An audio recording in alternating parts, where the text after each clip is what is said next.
siapa yang menciptakan mereka. Berarti kalau tahu Allah yang menciptakan, berarti semua makhluk harus ikut aturan Allah. Allah sudah menurunkan Nabi, Rasul, dibuat aturan bagi manusia. Kenapa demikian? Kenapa kita harus mengikuti aturan Allah dan syariatnya? Karena Allah yang menciptakan kita, Allah yang paling tahu maslahat kita. Adapun aturan-aturan yang dibentuk oleh manusia, undang-undang dibentuk manusia, tidak semua membuat maslahat. Kenapa? Karena mereka tidak paham kehendak kita manusia. Tapi Allah yang menciptakan kita paham maslahat kita. Makanya dibuat undang-undang untuk kemaslahatan manusia. Betapa banyak undang-undang yang dibuat manusia merusak. Tetapi tidak ada undang-undang yang merusak dari Allah karena Allah tahu kemaslahatan manusia. Nah, itulah hebatnya Allah Subhanahu wa ta'ala. Dari sinilah kalau kita sudah tahu la ta'ata li makhluqin fi maksiatil khaliq, tidak ada ketaatan kepada makhluk dalam rangka bermaksiat kepada Allah Subhanahu wa ta'ala. Ma'asyiral muslimin yang dimuliakan Allah Subhanahu wa ta'ala, adapun dalil bagaimana tahu bahwa Allah adalah sang khaliq? Apa tandanya, apa alamatnya, apa dalilnya? Kalau Allah Subhanahu wa ta'ala satu-satunya sang khaliq, itu apa dalilnya? Burhannya apa? Maka tentu secara fitrah, secara akal, secara dalil qaul, secara dalil nakal, semua terjawab. Yang pertama secara fitrah. Bukti wujudnya Allah Subhanahu wa ta'ala itu tidak perlu belajar, ikhwan. Tidak perlu belajar. Bukti wujudnya Allah. Fitrah mengakuinya. Contoh nih, kalau antum lihat pesawat. Antum kan hanya lihat pesawatnya saja. Tapi antum tidak lihat pilotnya. Antum lihat pilotnya? Kan tidak. Hanya lihat pesawatnya saja kan. Tapi antum yakin bahwa pesawat itu terbang pasti ada pilotnya. Nggak mungkin terbang sendiri. Drone saja yang nggak ada pilotnya tidak mungkin terbang sendiri kecuali ada yang main ininya kan, yang memainkannya kan, remote-nya kan. Nggak mungkin tiba-tiba terbang begitu saja. Itu pesawat tuh, makhluk kecil.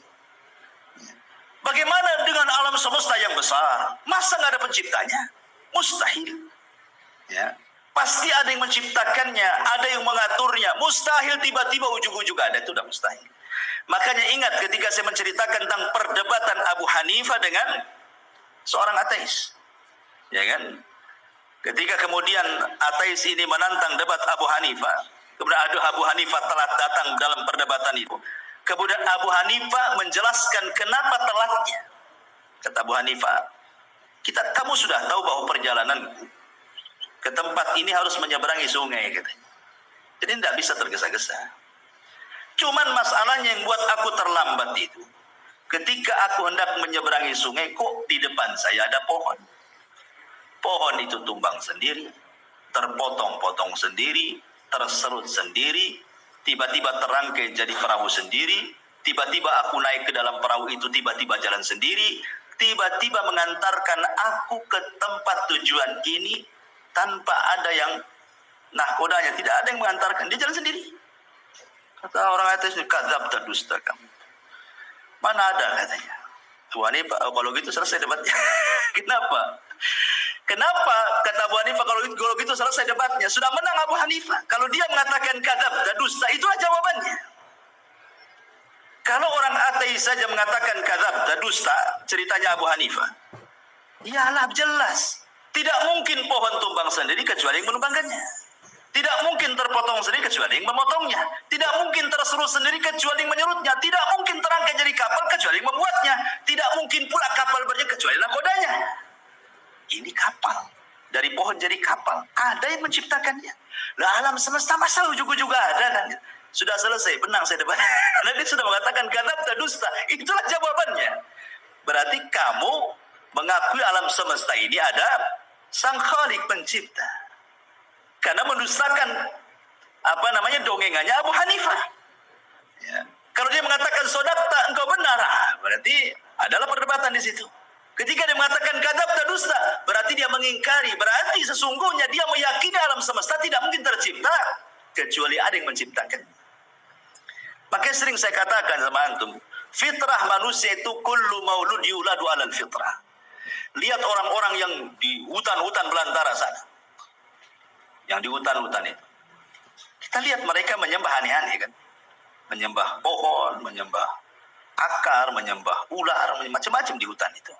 Orang-orang yang ada di hutan primitif lah. Zaman sekarang sudah ada, nggak ada. Zaman dulu ya kan. Lalu kenapa mereka sampai menyembah seperti itu? Karena mereka yakin ada yang menciptakan mereka. Cuman mereka salah mengambil sesembahan gitu saja. Karena tidak diutus Nabi kepada mereka. Tapi fitrah bahwa alam semesta ini ada yang disembah, maknanya ada yang menciptakan, sudah tertanam pada setiap orang itu. Cuman salah aja mereka cari sembahan kan itu ya. Karena Rasul tidak sampai. Dari situ fitrah mengakui bahwa di alam semesta ini ada sang Khalik pencipta. Itu fitrah.